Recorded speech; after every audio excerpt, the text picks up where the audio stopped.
Rinduku bertemu denganmu, dengan hati yang murni, tangan yang bersih. Ku naik ke atas gunung kudus Tuhan. Dengan apa ku dapat naik ke gunung Tuhan?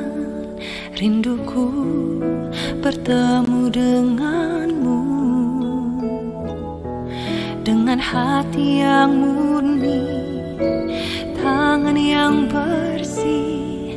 Ku naik ke atas gunung kudus Tuhan. Walau gelombang badai menerpaku, kan tetap berdiri tegak memandang wajah-Mu Tuhan. Takkan ku serahkan hidup kepada dunia ini, setia selesaikan pertandingan. Aku berjanji mengejar yang berkenan kepada Bapa. Kebenaran, damai sejahtera, sukacita oleh Roh Kudus. Aku berjanji hidup dalam kekudusan bersama Bapa.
Setia melayani perasaan Bapa.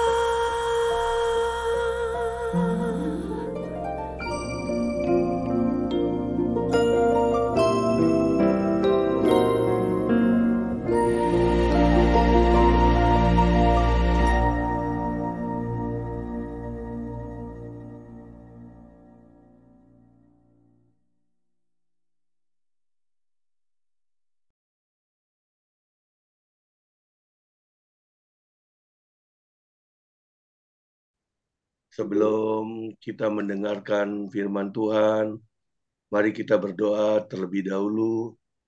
Bapa, di dalam nama Tuhan Yesus Kristus, terima kasih Tuhan buat hari ini, di mana kami semua boleh berkumpul bersama-sama untuk memuji-Mu Tuhan. Untuk kami boleh mendengarkan firman-Mu Tuhan, karena kami tahu Tuhan, satu-satunya kekuatan di dalam kehidupan kami ialah firman-Mu. Allah Roh Kudus, kami mengundang Engkau bekerja sebebas-bebas ya Tuhan. Engkau Allah yang menembusi setiap hati anak-anak-Mu Tuhan, yang ada di dalam ruang Zoom ini Tuhan. Kami percaya Tuhan Yesus, Engkau Allah yang akan mengajarkan kepada kami Tuhan, tentang isi hati-Mu, tentang keinginan-Mu Bapa. Dan Tuhan, kami percaya Tuhan, Engkau Allah yang pegang kendali Tuhan. Kalau dari awal kami lihat sinyal tidak terlalu baik Bapa, namun kami percaya Tuhan, pemberitaan firman-Mu akan benar-benar sampai Tuhan kepada setiap kami yang mengingini Tuhan untuk mendengarkan perkataan-Mu. Pakai hamba-Mu yang bodoh ini Tuhan untuk menyampaikan isi hati-Mu, dan kami sepakat memakai otoritas dari surga Tuhan. Kami mau hardik, kami mau ikat, kami mau patahkan, hancurkan setiap kuasa kegelapan yang berusaha untuk mencuri, berusaha untuk mengalihkan perhatian kami Bapa. Sehingga Tuhan, firman Tuhan benar-benar akan sampai Tuhan, dan akan tumbuh di dalam kehidupan setiap kami. Terima kasih Bapa. Di dalam nama Tuhan Yesus Kristus kami berdoa dan mengucap syukur. Mari kita yang siap menyambut firman Tuhan sama-sama katakan. Amin. Amin. Shalom Bapak-Bapak. Apa kabar hari ini? Haleluya, luar biasa. Saya cek sound dulu ya. Apakah suara saya benar-benar bisa didengar? Jelas, jelas. Jelas ya, oh puji Tuhan. Karena suara bapak-bapak di tempat saya sepertinya kok terputus-putus. Tapi oke lah, nggak masalah lah. Saya percaya ada Tuhan yang pegang kendali semuanya. Wow. Yang penting, yang penting kita punya hati, kita punya keinginan benar-benar mengingini Tuhan. Jadi saya berharap setiap kali bapak-bapak atau saudara-saudara dilayani, mungkin nggak hanya dengan KKS aja atau dengan komunitas atau gereja lain. Saya sungguh berharap ada rasa haus dan lapar kepada Tuhan, sehingga setiap firman yang ditabur itu boleh benar-benar masuk ke dalam kehidupan kita, tertanam, dan kiranya Allah Roh Kudus yang menuntun setiap kita untuk dapat menjadi pelaku firman Tuhan. Amin. Sama saudara-saudara, bukan hanya saudara-saudara yang ada di lapas yang butuh firman Tuhan. Setiap kita orang percaya, kita butuh sebuah petunjuk. Atau kalau sekarang itu kita butuh sebuah map, Google Map gitu. Sebuah petunjuk, sebuah GPS yang benar-benar untuk dapat menuntun kita kepada satu tujuan, yaitu tujuan kita kepada Tuhan. Karena kalau kita nggak punya rasa haus dan lapar akan Tuhan, kalau kita datang ke setiap ibadah atau mendengarkan pemberitaan firman ini hanya sebuah satu kebiasaan, atau hanya untuk mengisi waktu luang, itu saya rasa akhirnya firman yang ditabur itu tidak akan efektif. Jadi saya berharap kita semua memiliki rasa haus dan lapar akan firman Tuhan. Ada amin ya. Amin. Ya, jadi hari ini seperti yang sudah disiarkan, diberitakan, mungkin saya akan bawa tema belajar berjalan dengan Tuhan. Belajar berjalan dengan Tuhan.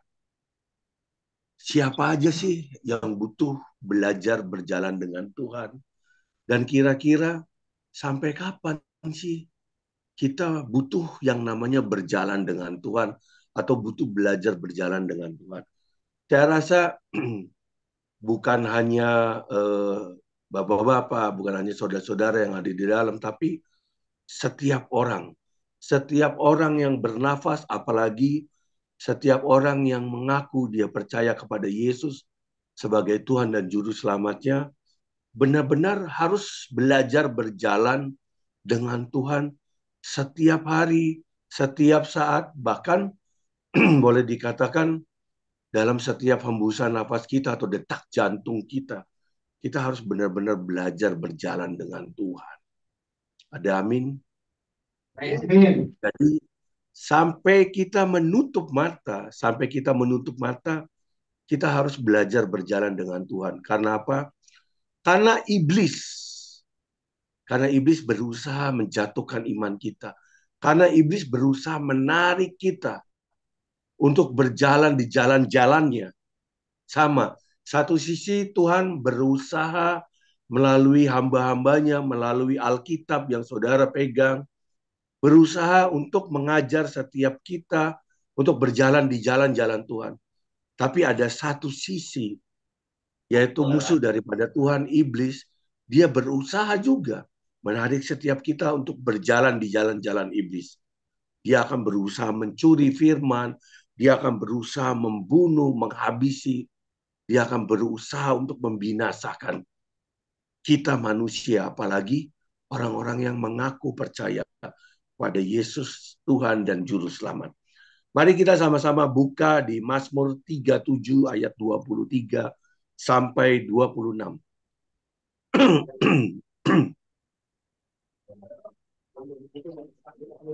Mazmur 37 ayat 23 sampai 26. Kalau sudah bertemu, katakan amin.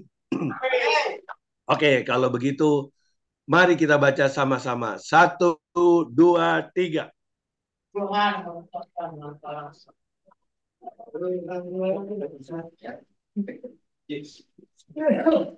Oke, kita ulangi ya. Cari dulu Bapak-Bapak yang baru pegang Alkitab. Biar kita bisa sama-sama bacakan dengan keras. Mazmur 37 ayat 23 sampai 26.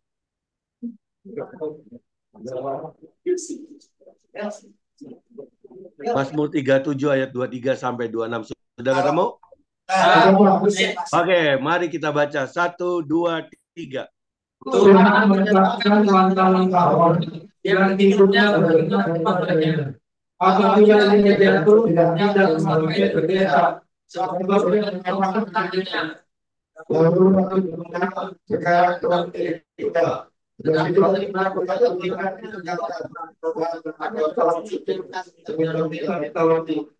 tidak nanti ada benar-benar kasihan dan mencuri pinjaman dan mencurinya menjadi benar.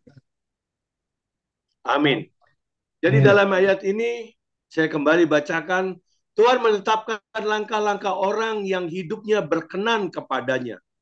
Apabila ia jatuh, tidaklah sampai tergeletak, sebab Tuhan menopang tangannya. Dahulu aku muda, sekarang telah menjadi tua.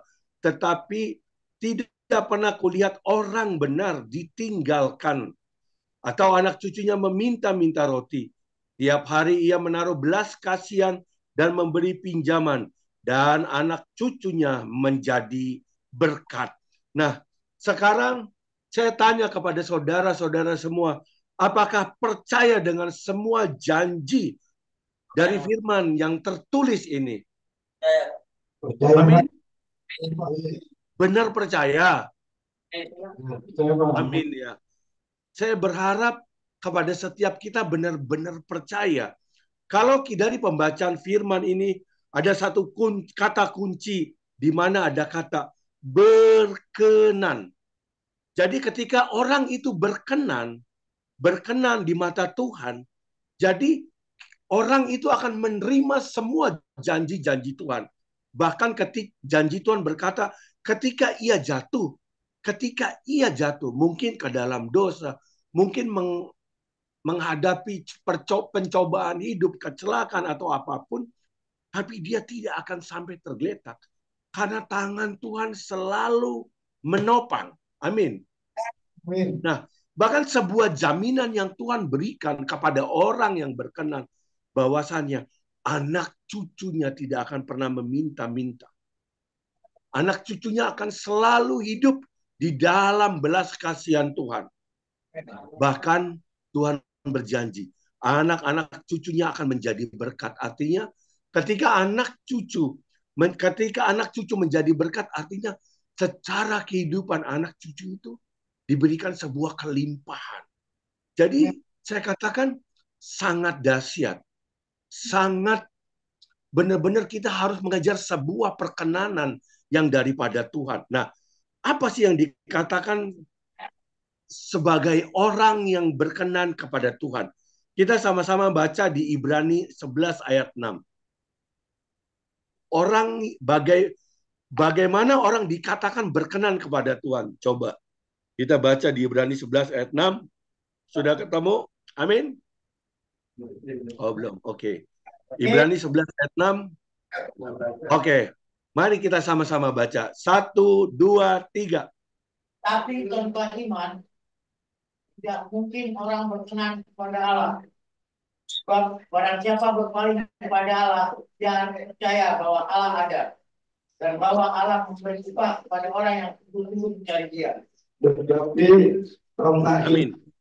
Jadi di sini dikatakan, tetapi tanpa iman, tidak mungkin orang berkenan kepada Allah. Betul ya? Jadi orang yang dikatakan beriman, orang yang dikatakan berkenan kepada Allah itu artinya orang itu harus beriman. Orang itu harus memiliki iman. Setuju ya? Oke. Kalau gitu kita buka lagi Ibrani 11 ayat 1. Apa iman itu? Ibrani 11 ayat 1.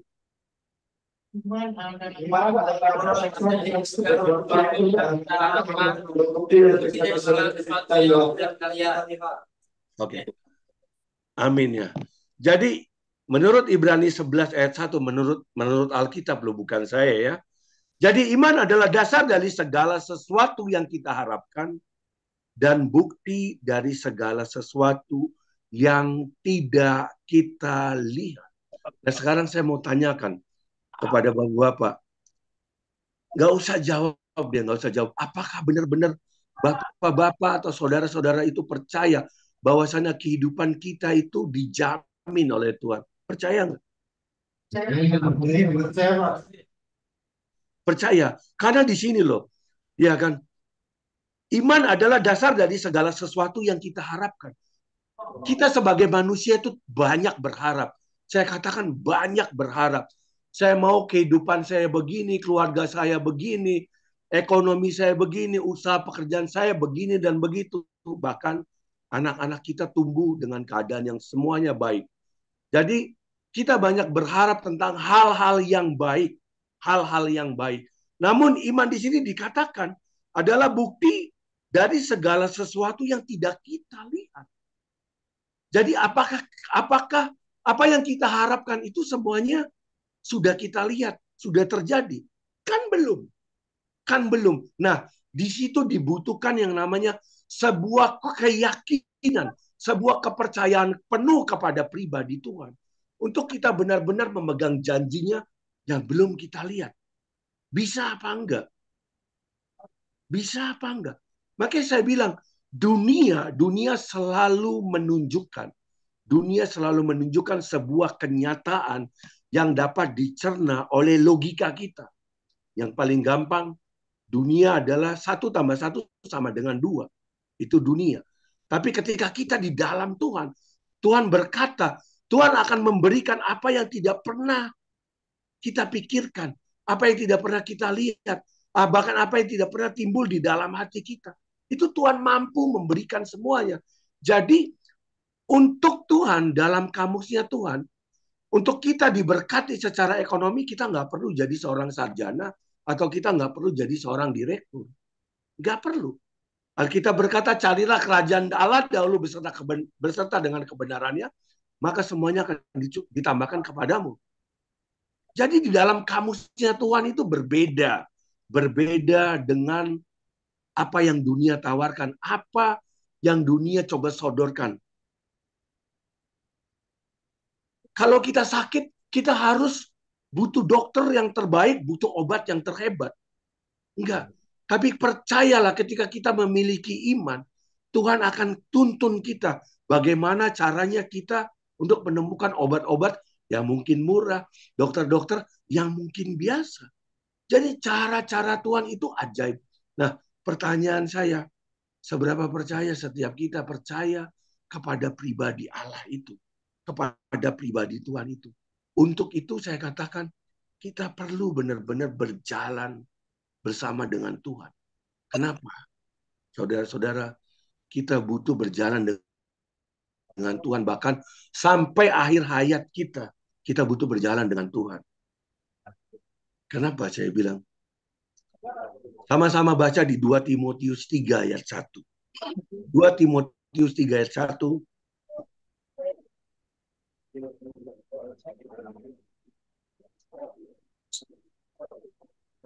Ketahuilah, 1, 2, 3. ketahuilah bahwa pada hari-hari terakhir akan datang masa yang sukar. Ketahuilah bahwa pada hari-hari terakhir akan datang masa yang sukar. Ketahuilah. Jadi Alkitab berkata, pada hari-hari terakhir akan datang masa yang sukar. Nah sekarang saya katakan kita harus percaya kalau kita sekarang sudah berada di penghujung masa ini. Artinya kita sudah berada pada masa akhir daripada akhir zaman. Di mana kita lihat, kita boleh lihatlah. Masa-masa sukar itu sebenarnya sudah datang. Ya kan? Kita boleh lihat ada beberapa hamba Tuhan bernubuat bahwasanya tahun 2025 itu Indonesia akan masuk ke sebuah krisis ekonomi, ya kan? Belum lagi kita sudah membaca beberapa artikel mungkin di detik.com atau media-media elektronik lainnya di mana Jakarta khususnya atau Indonesia itu akan dilanda sebuah gempa bumi megatrust. Ya kan? Belum lagi kita lihat perekonomian pasca Covid ini ya masih belum juga bisa bangkit, di mana kita juga boleh lihat, boleh baca ada beberapa perusahaan yang masih untuk mem-PHK karyawan-karyawan. Jadi sebenarnya masa sukar itu sudah ada, masa sukar itu sudah ada. Nah, di mana kita dalam kita melalui hidup kita sampai akhirnya kita dipanggil Tuhan, kita benar-benar butuh yang namanya berjalan dengan Tuhan. Karena setiap saat, setiap hari, iblis itu selalu mempertontonkan sebuah logika, sebuah kenyataan, boleh dikatakan yang menakutkan untuk kita. Nah, justru di hari-hari ini kita harus semakin hari semakin kuat memiliki iman. Semakin hari kita semakin mau berjalan dengan Tuhan. Karena apa? Karena ketika kita tidak beriman, ketika kita tidak mau berjalan dengan Tuhan, tidak menutup kemungkinan kita akan jatuh kembali ke dalam dosa. Saya katakan, mungkin saya pernah bercerita, saya memiliki seorang adik yang nggak cukup 1 atau 2 kali dia masuk ke dalam penjara, nggak cukup. Dia dengan kasus pertama itu dia mencuri burung sampai dia narkoba, 7 tahun 6 bulan dia digintung waktu itu, dan sampai pada akhirnya tahun 2019 dia kembali ditangkap polisi. Nanti saya nanti akan saksikan di akhir daripada khotbah saya ini. Jadi benar-benar kita tuh butuh berjalan dengan Tuhan.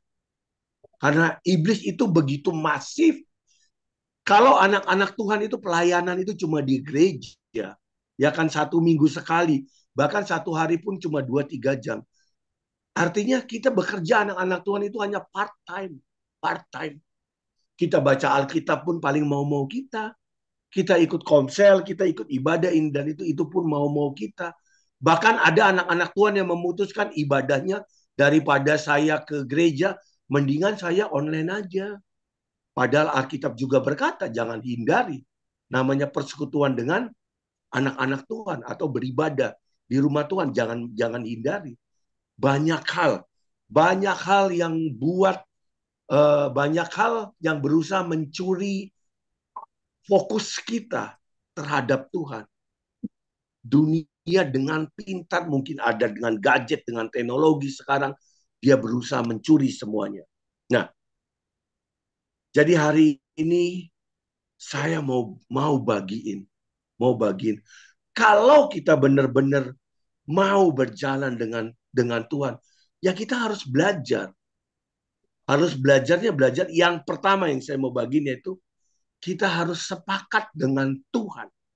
Sepakat dengan Tuhan artinya ada sebuah satu keputusan yang diambil diambil oleh dua belah pihak, di mana Tuhan jadi satu pribadi yang mau menuntun, yang mau menggandeng kita, dan kita satu pribadi yang oke Tuhan, saya mau dituntun dan digandeng dengan Tuhan. Oke Tuhan, saya memutuskan hari ini saya mau berjalan dengan Tuhan sampai akhir hidup saya. Nah, kata sepakat itu sepakat dengan Tuhan, sepakat dengan pemimpin kita itu artinya kalau kita baca di Alkitab di mana Abraham saat itu disuruh Tuhan untuk mengorbankan Ishak yang anak yang tunggal, anak yang tunggal.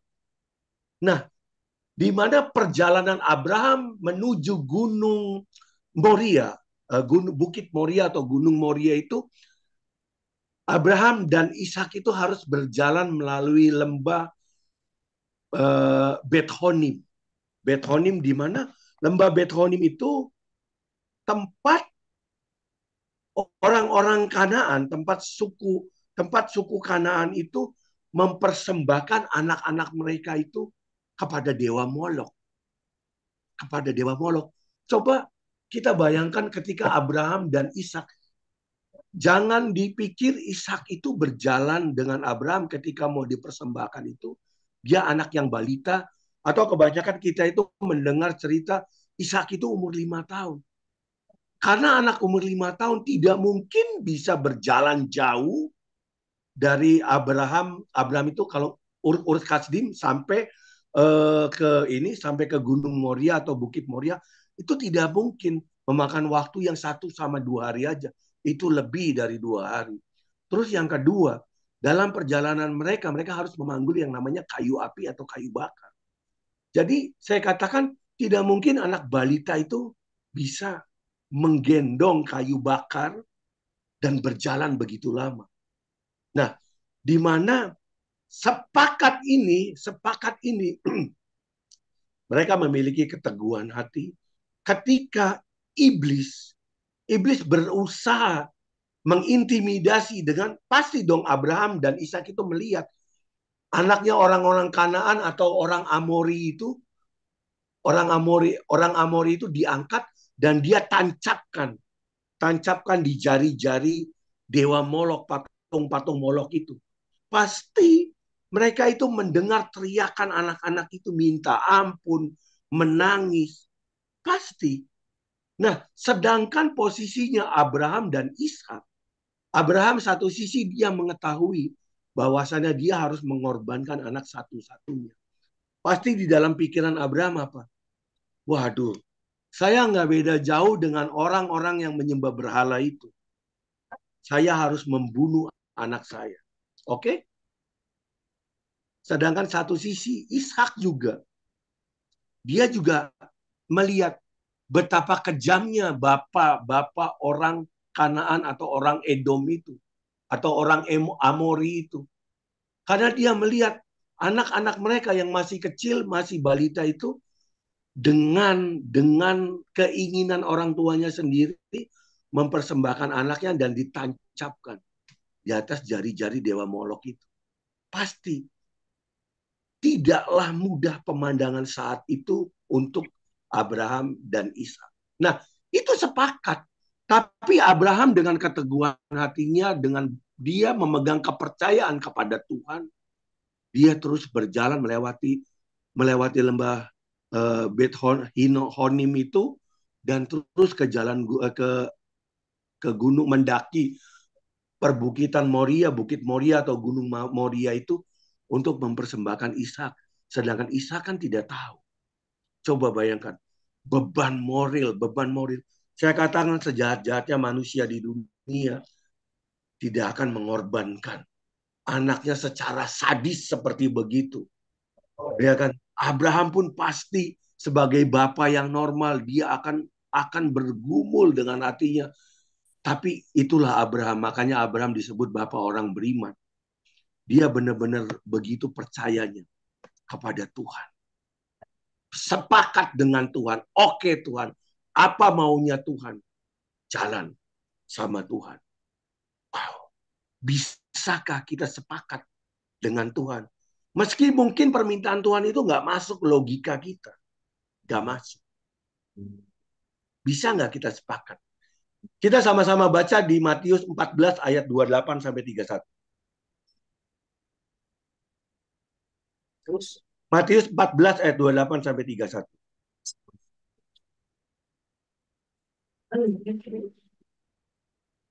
Matius 14 ayat 28 sampai 31. Silakan dibaca. 1, 2, 3.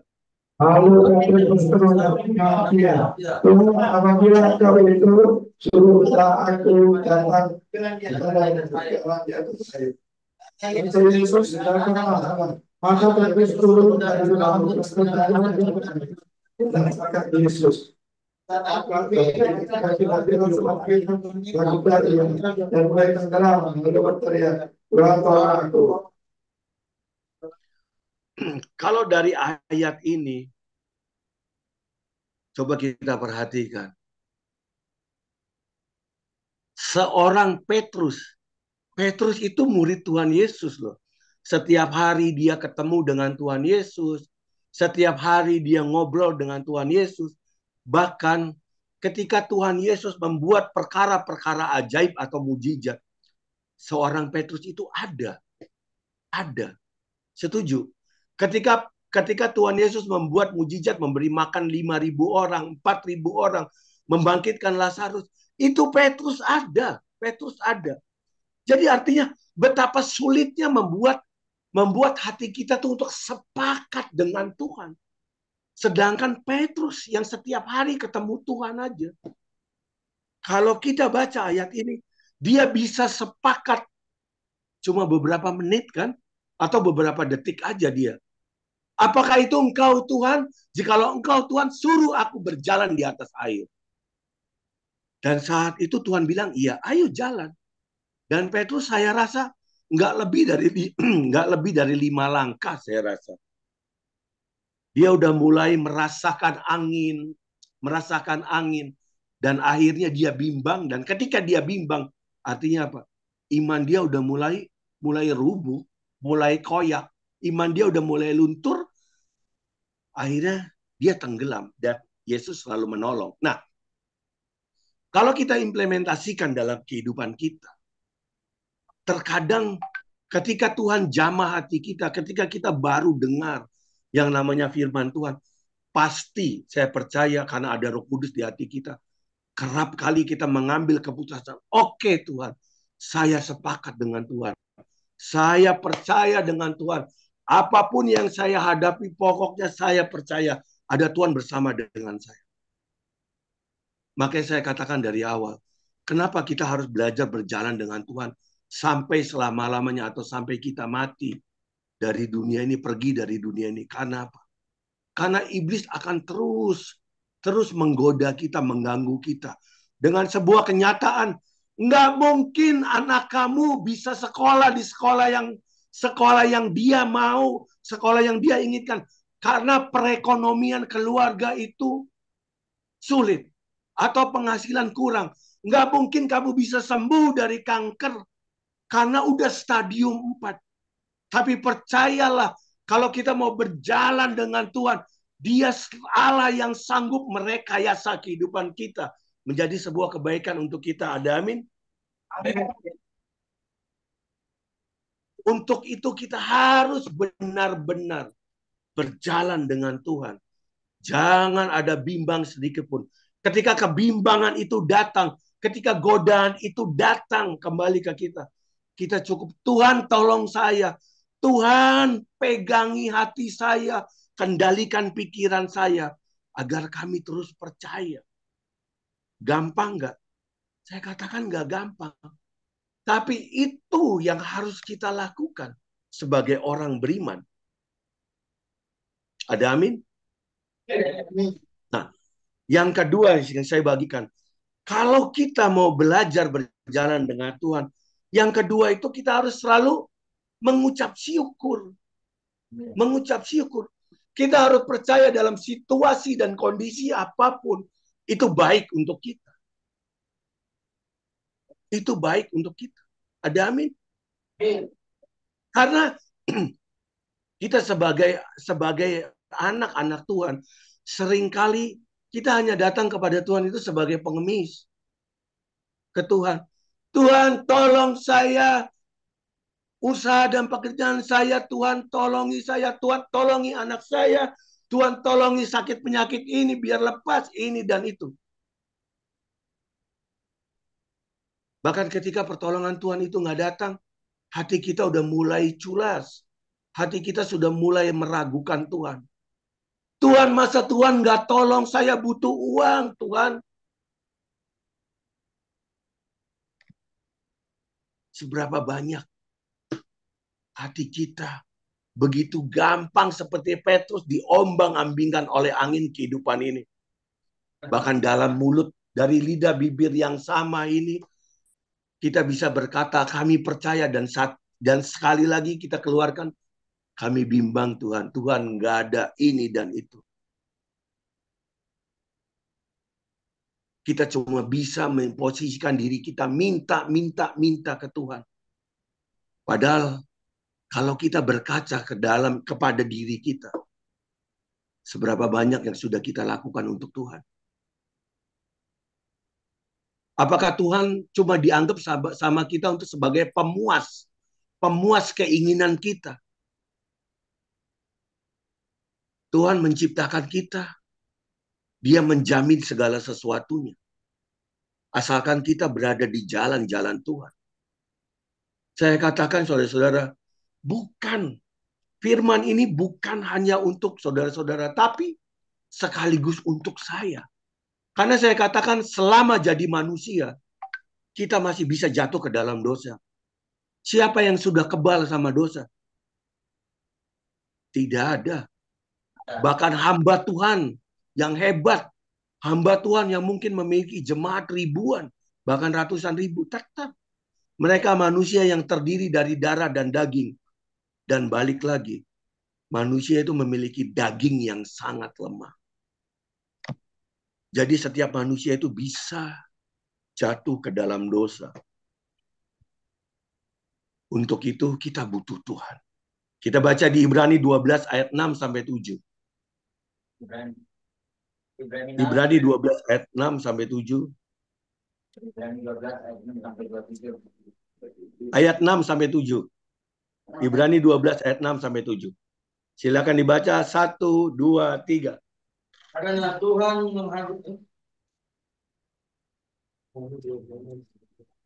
Ibrani 12 ayat 6 sampai 7, karena Tuhan mengajar orang. Karena Tuhan mengajar orang yang dikasihinya, dan Dia membesarkan orang yang diakuinya sebagai anak. Jika Bapa harus menanggung ganjaran, Allah memperlakukan kamu sebagai anak. Manakah Bapa yang tidak diajar oleh ayahnya. Amin. Amin. Nah, seberapa bisa kita menerima pengajaran Tuhan? Seberapa bisa? Mungkin di antara saudara-saudara sekalian pasti ada yang punya anak. Mungkinkah anak umur 5 tahun ketika minta motor kita kasih? Mungkin nggak? Nggak mungkin. Ya kan? Atau bahkan sekarang kita boleh lihat di televisi atau media ini ya, elektronik yang lainnya. Sekarang Indonesia lagi dilanda anak-anak banyak gagal ginjal. Karena makanan yang manis atau ya zaman sekarang itu anak-anak kita benar-benar dibombardir sama yang namanya gula. Namanya gula, es krim semua murah, makanan yang manis sekarang semuanya murah. Ya kan? Nah, kalau orang tua tidak bisa mengajar anaknya, ya kan, ketika anaknya terus nangis, minta es, minta ini dan itu. Yaitu buktinya, yaitu. Mereka akan sakit, anak-anak mereka akan sakit gagal ginjal. Dan setahu saya gagal ginjal itu akan sulit disembuhkan. Setahu saya. Karena mami saya meninggal karena gagal ginjal. Sulit. Di mana gagal ginjal itu keadaan ginjal yang fungsinya itu terus menurun.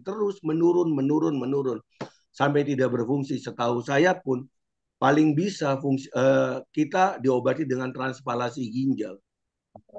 Paling bisa seperti begitu.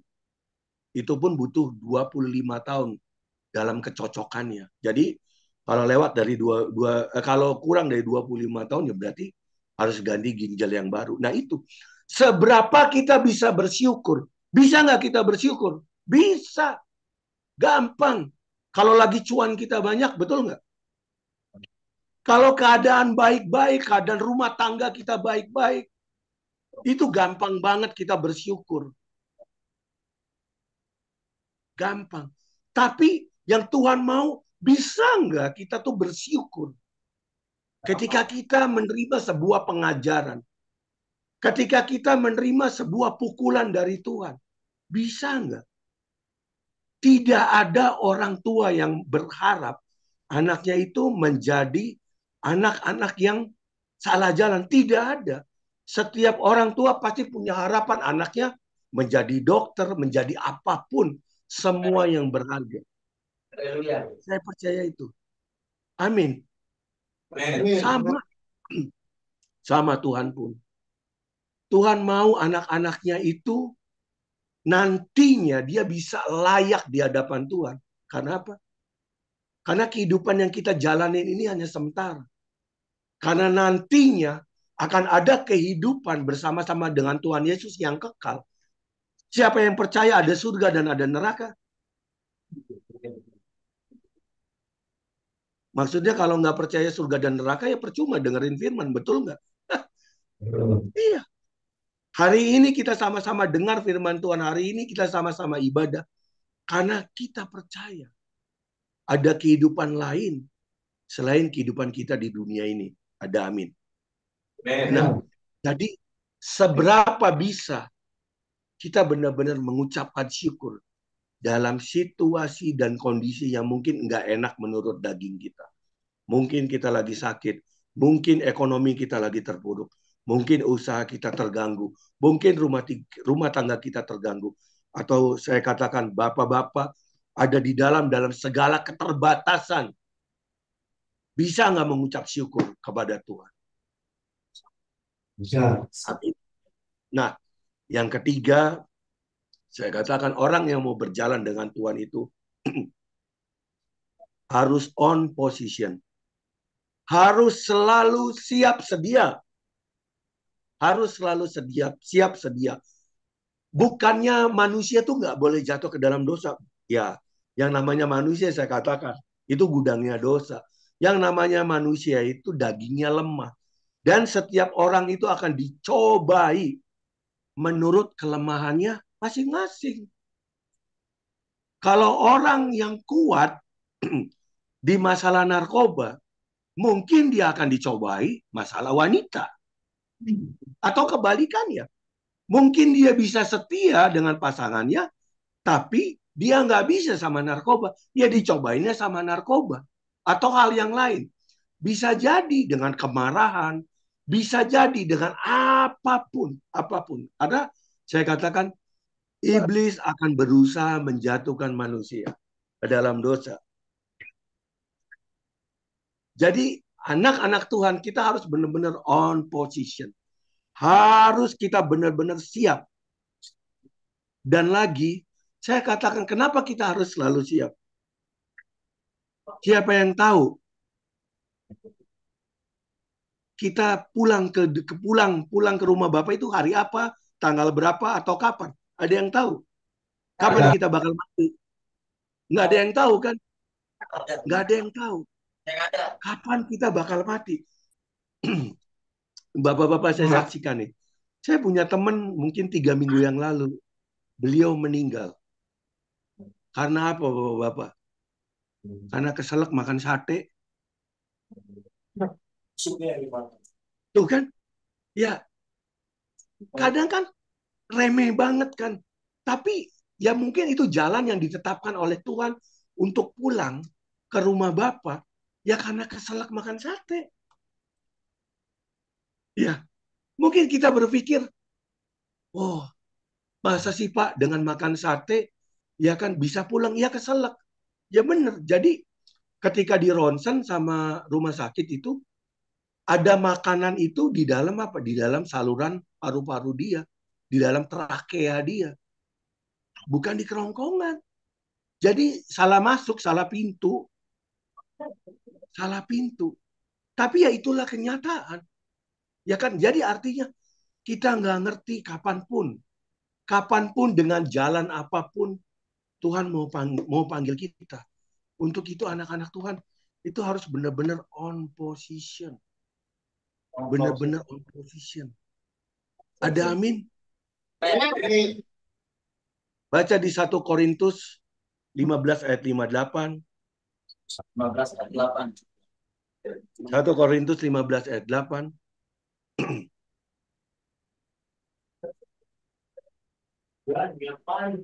Satu Korintus 15 ayat 8. Ayat 58, ayat 58.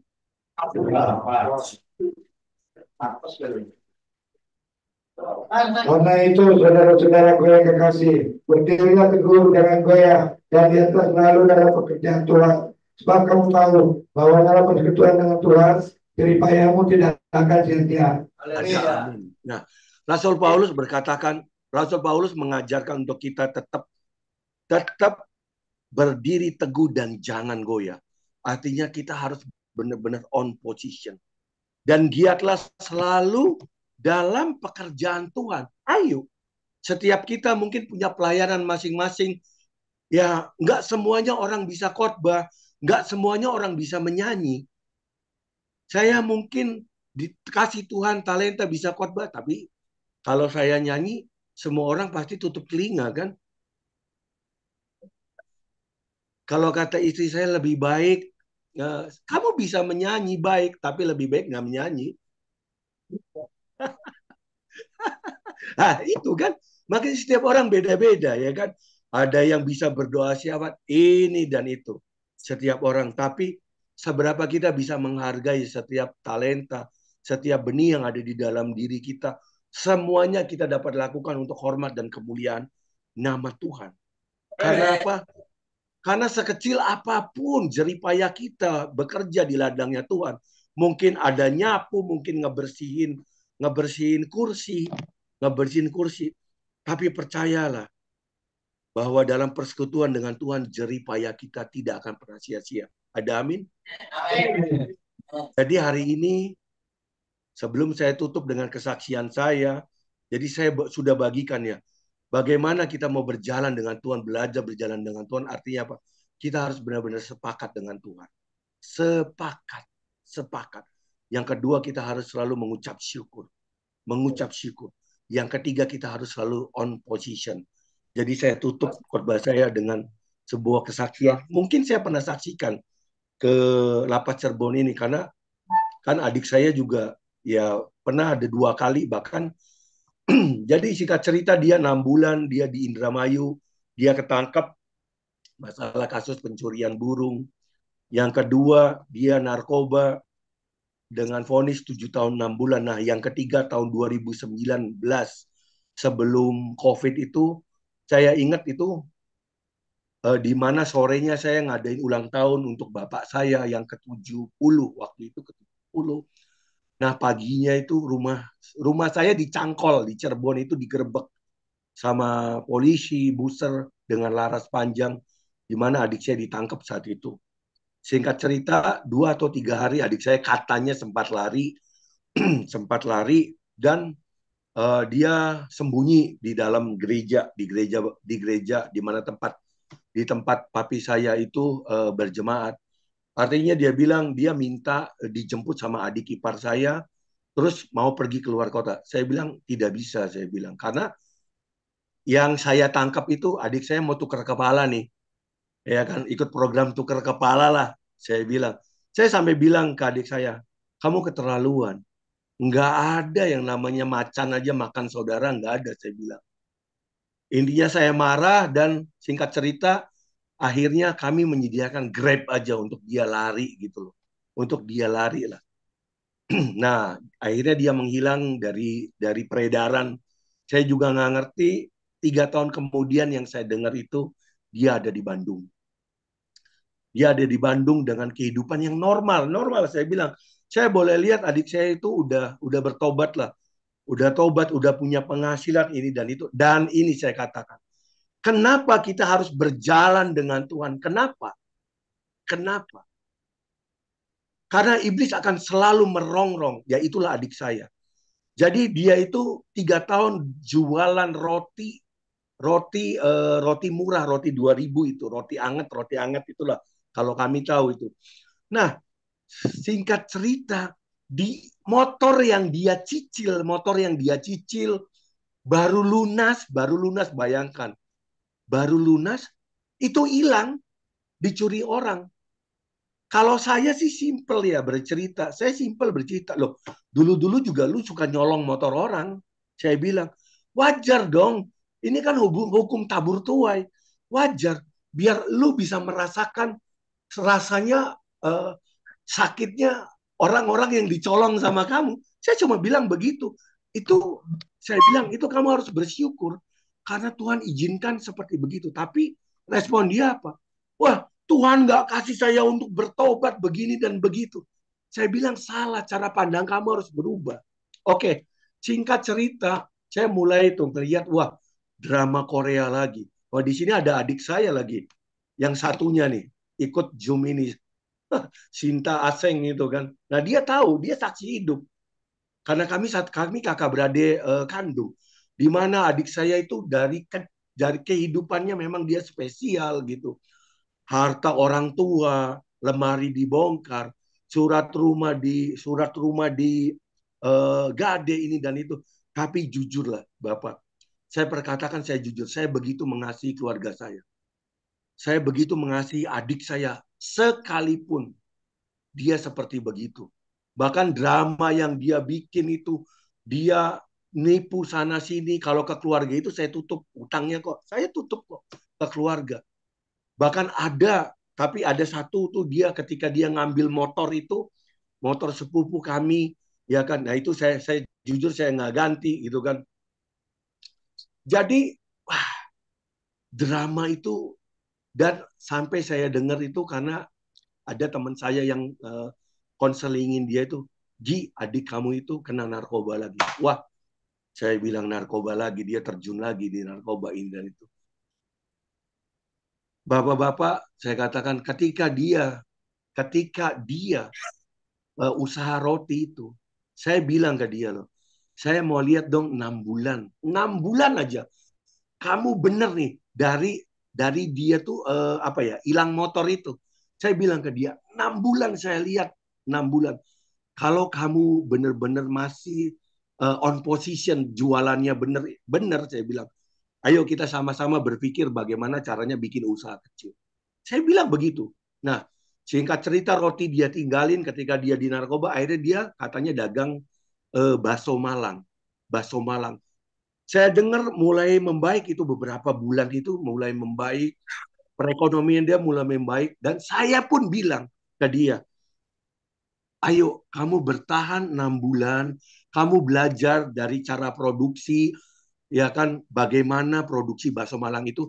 6 bulan kemudian, ayo duduk bareng-bareng sama saya.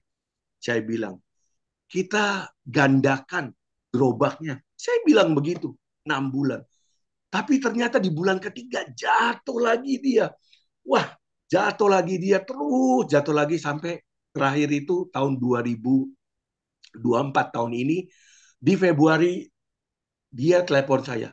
Saya mau tinggal di Cirebon. Waduh, saya bilang ya silakan, saya bilang, tapi saran saya itu jangan. Karena kalau di Cirebon itu kelemahan kamu. Kamu jatuh itu di Cirebon, lingkungan kamu itu jelek di Cirebon. Saya bilang seperti begitu, tapi dia terus memaksa. Memaksa saya, saya bilang ya terserah. Saya bilang itu kan hak kamu. Tapi ya seperti yang saya katakan, drama itu terus masalah uang, masalah ini dan itu. Terus drama. Sampai pada akhirnya di bulan Maret itu, saya secara pribadi jujur, saya sebagai kakak, saya udah menyerah ya. Menyerah artinya saya udah capek juga gitu loh. Ngurusin satu yang kan udah bukan anak muda lagi gitu. Dia umur 46, saya umur 48. Akhirnya saya kumpulin semua kami kakak beradik. Saya berdoa ke Tuhan dan Tuhan bilang, Tuhan, saya dapat dari Tuhan, ya balikan adik kamu ke saya dengan kondisi seperti saya memberikan, seperti kondisi saya menciptakan dia. Artinya semuanya bersih. Oh, tudung yang baru, jubah yang baru, kasut kasut yang baru. Oh, akhirnya singkat cerita saya beli semua topi baru, baju baru, celana baru, sampai mohon maaf, celana dalam baru dan kasut yang baru. Jadi di bulan Maret itu saya kumpul keluarga dan saya doakan, saya serahkan dia ke Tuhan. Saya serahkan dia ke Tuhan, bahkan saya pun berdoa dan dia sudah ngikutin, artinya Tuhan ampuni dosa saya, terus Tuhan masuklah ke dalam hidup saya dan pegang kendali hidup saya. Dan hari itu saya katakan kepada dia, namanya Heri, Her, hari ini saya serahkan kamu kepada Tuhan. Ingat ya, ketika kamu melakukan sesuatu yang menurut Tuhan itu jahat di mata Tuhan, maka kamu bukan berurusan dengan kami keluarga. Kamu akan berurusan dengan Tuhan. Saya bilang, iya. Dan pertobatan dia itu ya cukup sebentar juga sih. Paling 1-2 minggu, akhirnya drama lagi. Seperti begitu lagi. Dan sampai pada akhirnya, itu adik saya yang ada di Zoom itu, Sinta itu, tanggal 7, kalau nggak salah itu jatuhnya hari Minggu jam 11, itu dia telepon dengan nangis-nangis, katanya kakaknya meninggal. Meninggal dunia di rumah orang yang kami nggak kenal. Satu, yang kedua, dalam kondisi dia lagi minum oplosan. Habis minum oplosan dia meninggal. Singkat cerita, saya cari tahu dengan siapa dia minum ini dan itu, dan ternyata orang kenal semua sama saya. Dan mereka bilang mereka itu lagi bikin sebuah rencana untuk untuk apa? Untuk mau ngambil mobil rental saat itu. Nah, maksud saya cuma bilang, saya kesaksian saya melalui adik saya itu artinya apa? Kita jangan pernah sia-siakan hidup yang Tuhan beri. Kita jangan sia-siakan kesempatan yang Tuhan beri. Teruslah berjalan dengan Tuhan sampai garis akhir kita. Karena apa? Karena kalau kita tidak belajar berjalan dengan Tuhan sampai garis akhir, artinya apa? Kematian kita akan sia-sia. Kematian kita akan sia-sia. Seperti adik saya bilang, kematiannya sia-sia. Saya tidak bisa, saya tidak mau menghakimi dia. Sekarang dia ada di neraka atau di surga. Saya nggak mau, karena dia adik saya. Tetap satu sisi saya sebagai kakak, saya mengasihi dia. Saya selalu berharap ya dia dapat perkenanan Tuhan, dia dapat belas kasihan daripada Tuhan. Nah, seperti itu, Bapak-bapak. Jadi kita tuh nggak cukup, ya mungkin hukuman dunia tuh nggak akan cukup 1, 2, 3 kali di penjara seperti adik saya, kalau kita nggak mau berjalan dengan Tuhan. Jadi ada amin. Jadi saya katakan cukup adik saya aja yang merasakan, yang melalui jalan ini. Nah, demikian firman Tuhan hari ini. Mari kita berdoa. Bapa, di dalam nama Tuhan Yesus Kristus, terima kasih Tuhan, hamba-Mu selesai berkata-kata Tuhan. Namun hamba-Mu percaya Allah Roh Kudus akan terus Tuhan beserta dengan saudara-saudara kami semua Tuhan. Bukan hanya yang di dalam, tapi kami yang mengikuti Zoom ini semua Bapak. Kiranya Tuhan, Engkau Allah sendiri yang akan mengoyakkan setiap selubung-selubung yang iblis pasang atas kehidupan kami, sehingga benar-benar terang-Mu Tuhan dapat menerangi jalan-jalan dan langkah kehidupan kami. Terima kasih Tuhan, dan biarlah Tuhan firman yang ditabur pada pagi hari ini Bapak, itu benar-benar akan dapat tumbuh dan berkembang Tuhan di hati setiap kami. Di dalam nama Tuhan Yesus Kristus, mari kita yang percaya sama-sama katakan, amin. Oh, kita tutup pakai berkat ya? Baik Pak, langsung dilanjut aja Pak untuk doa penutupan, doa syafaat, doa berkat Pak. Oh ya, oke. Oke Bapak, di dalam nama Tuhan Yesus Kristus, terima kasih Tuhan buat pagi hari ini Bapak. Kami percaya Tuhan, Kau Allah yang setia, Kau Allah yang tidak pernah meninggalkan setiap kami Tuhan, orang-orang yang berharap kepada Engkau Bapak. Dan kami percaya Tuhan, penghiburan daripada Roh Kudus selalu menyertai saudara-saudara kami yang ada di Lapas Cirebon Tuhan. Di dalam segala kelemahan, di dalam segala keterbatasannya Bapak. Ajari mereka Tuhan, biarlah dari lidah bibir mereka itu semuanya Tuhan dapat mengucapkan syukur Bapak. Dan Tuhan Yesus, kiranya Tuhan, mari jemaat semua berdiri dan angkat kedua tangan. Kiranya Tuhan Engkau Allah yang memberikan kekuatan kepada setiap kami Tuhan. Untuk kami benar-benar dapat berjalan dengan Engkau Tuhan. Untuk kami Tuhan benar-benar dapat sepakat dengan Engkau. Untuk kami benar-benar dapat mengucap syukur Tuhan. Dengan apa yang terjadi dalam kehidupan kami terlebih Tuhan. Untuk kami benar-benar dapat selalu on position Tuhan. Di dalam jalan-jalan-Mu Bapa. Dan Tuhan biarlah Tuhan Engkau Allah yang memberkati Tuhan. Keluarga daripada saudara-saudara kami Tuhan yang ditinggalkan mereka. Baik kesehatannya, perekonomiannya Tuhan. Anak-anak mereka Tuhan, bahkan mereka sendiri yang ada di dalam lapas Cirebon Bapak. Dan biarlah Tuhan Yesus kasih daripada Bapa sendiri Tuhan. Tangan Bapa sendiri Tuhan yang merangkul, yang memeluk mereka Tuhan untuk terus masuk ke dalam lingkaran anugerah-Mu. Dan biarlah Tuhan cinta kasih daripada Yesus Kristus tercurah Tuhan atas kehidupan mereka. Sehingga benar-benar meradiasi Tuhan. Menghabisi semua yang jahat. Semua yang bukan dari Engkau Tuhan. Dan kiranya Tuhan perkenanan, penghiburan, perjalanan daripada Allah Roh Kudus. Menyertai Tuhan kehidupan kami semua. Mulai hari ini. Sampai Maranatha Tuhan datang yang kedua kalinya. Di dalam nama Tuhan Yesus Kristus. Mari orang-orang yang telah menerima berkat Tuhan pada pagi hari ini. Sama-sama katakan amin 3 kali. Amin, amin, amin. Terima kasih semuanya. God bless.